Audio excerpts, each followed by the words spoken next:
So sir ఇక్కడ RS Praveen గారి మాటలు విన్నా, సో మన నాగేంద్ర గారి మాటలు విన్నా కూడా నిజంగానే డైవర్షన్ పాలిటిక్స్ జరుగుతున్నాయి. ఇక్కడ డైవర్ట్ చేయడానికి ఇవన్నీ కూడా చేస్తున్నారు.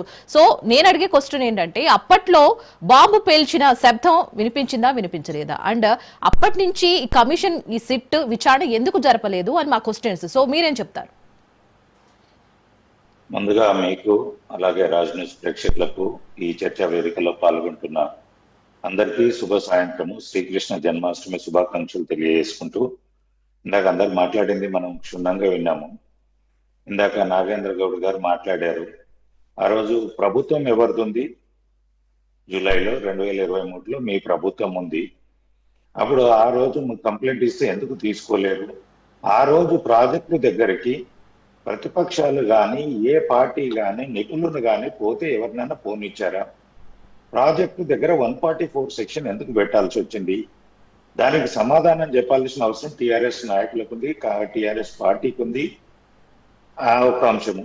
రెండవ అంశం వచ్చేసి, కాళేశ్వరం మీద ఇంత రాధార్థం జరగడానికి గల కారణాలు ఏంటంటే, అవినీతి ఒకటైతే నాసీ రకమైన పనులు ఒకటి జరిగినాయి అనేది క్షుణ్ణంగా తెలుస్తుంది, మనకు కళ్ళారా కనబడుతుంది. పోయినోళ్ళు కూడా వీడియోల ఆధారంగా కూడా అక్కడ టెలికాస్ట్ చేయడం జరిగింది. ఏదో పగుళ్ళు వస్తే ఇంత క్రాక్స్ వచ్చినట్టు ఉంటాయి, కానీ 3 ఇంచులు 4 ఇంచులు రెండిటికి 2 విడిపోయేలాగా క్రాక్స్ వచ్చినాయి అంటే అది నాసీ రకమైన పనులు జరిగింది. దానికి బాధ్యులు ఎవరు? ఆనాడున్న బీఆర్ఎస్ ప్రభుత్వమా, టిఆర్ఎస్ ప్రభుత్వమా, కేసీఆర్ గారా, లేదా అక్కడ ఉన్న ఇంజనీర్సా, లేదా అంటే కాంట్రాక్టర్గా? లేదు, డైరెక్ట్ గా ఆర్ఎస్ ప్రవీణ్ గారు, బండి సంజయ్, రేవంత్ గారు, కిషన్ రెడ్డిల మీద ఆరోపణలు చేస్తున్నారు. డైరెక్ట్ వాళ్ళ హస్తం ఉందంటూ చెప్తున్నారు ఆయన. నేను అక్కడికి వస్తున్నాను మేడం ముందుగా, ఎందుకంటే ఎక్కడ ఏం జరిగింది అనేది కొంత చూసుకుంటే, ఆ రోజు ప్రభుత్వం వీళ్ళదే ఉంది. ఆ రోజు 2023 జూన్లో వాళ్ళు ఇచ్చిన ఇది రోజు వాళ్ళ ప్రభుత్వమే ఉన్నప్పుడు అక్కడ 144 సెక్షన్ ఎందుకు పెట్టాల్సి వచ్చింది? మీ ప్రభుత్వంలో ఉండి ప్రతిపక్షాలను కానీ, నిపుణులను కానీ, వేరే వాళ్ళను కానీ అక్కడికి ఎందుకు పోకుండా కట్టడి చేసింది బీఆర్ఎస్ ప్రభుత్వం ఎలక్షన్స్ ముందు. దానికి బీఆర్ఎస్ నాయకులు సమాధానం చెప్పాలి. ఇయ్యాళ్ళు వచ్చేసి మేము ఆ రోజు కంప్లైంట్ ఇచ్చినాము, ఆ రోజు తప్పు జరిగింది అనేది మీకు అర్థమైపోయే మీ నాసీ రకమైన పనులు, అలాగే అవినీతి. ఒక్క ఇంజనీర్ దగ్గర 600 నుంచి 800 కోట్లు దొరికినాయి అంటే, అది కూడా కొన్ని ఎసెట్స్ అయితే ఓన్లీ గవర్నమెంట్ వాల్యూలో మార్కెట్ వాల్యూ కంపారిజన్ చేసుకుంటే అది 1000 crores పైన దాటుతుంది. అంటే ఒక్క ఇంజనీర్ దగ్గర దొరికితే కాంట్రాక్టర్లు ఎంతమంది దోసుకున్నారు, దాని మీద ఎంతమంది పనులు చేసిన వాళ్ళు ఉన్నారు, ఎంతమంది ఇంజనీర్లు ఉన్నారు, దాని మీద ఉన్న మంత్రులు ఎవరు, దాని మీద ఉన్న ముఖ్యమంత్రి ఎవరు, వీళ్ళంతా ఎంత అవినీతి జరిగింది. అందులో ఇందాక మనం చెప్పినాము, ఇందాక పెద్దలు రామ్మోహన్ రావు గారు కూడా మాట్లాడారు. ప్రాజెక్ట్ అంటే శ్రీశైలము, నాగార్జున సాగర్ లాగా అన్నారు.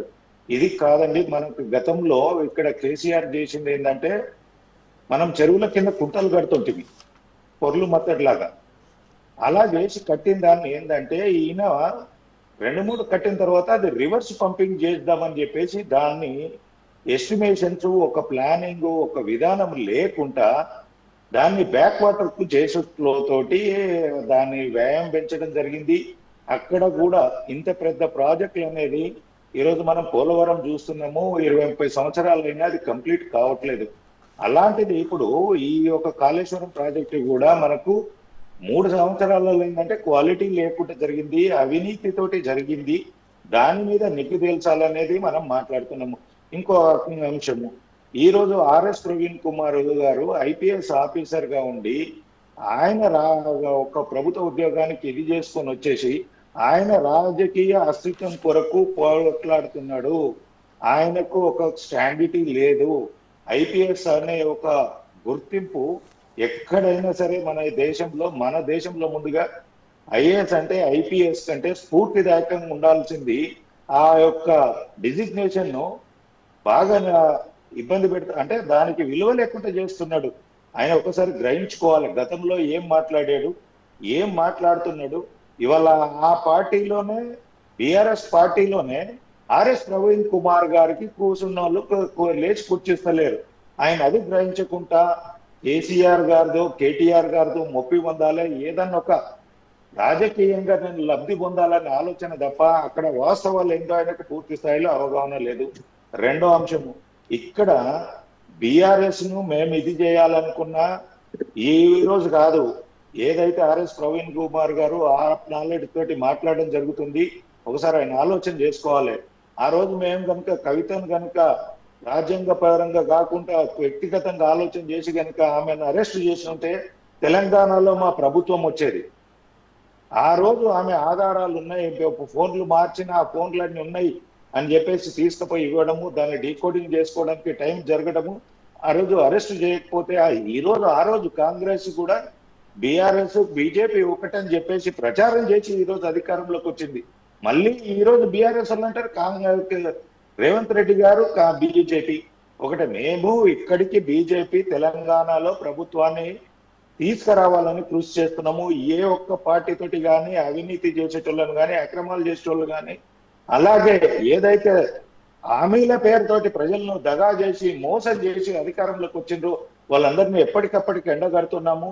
అంతేగాని వీరు దొంగతనం చేసి తప్పించుకోవడానికి పక్కోని మీద ఆరోపణలకు వీళ్ళు ఇదవుతున్నారు. కానీ అక్కడ అవినీతి జరగలేదు, పారదర్శకంగా జరిగింది అని చెప్పుకునే దమ్ము లేకుండా ఏదో వీళ్ళకి అక్రమ సంబంధం ఉందని బయట ఏదో మాట్లాడేసి ప్రజలతోటి మైండ్ గేమ్ ఆడితే బీఆర్ఎస్ నాయకులు మీరు తెలంగాణ ఉద్యమం సమయంలో మీరు ఏదైతే మాట్లాడారో, ఇందాక నాగేంద్ర గౌడ్ గారు కూడా మాట్లాడారు, తెలంగాణ ఉద్యమం జరిగింది నిధులు నియామకాల గురించి జరిగింది.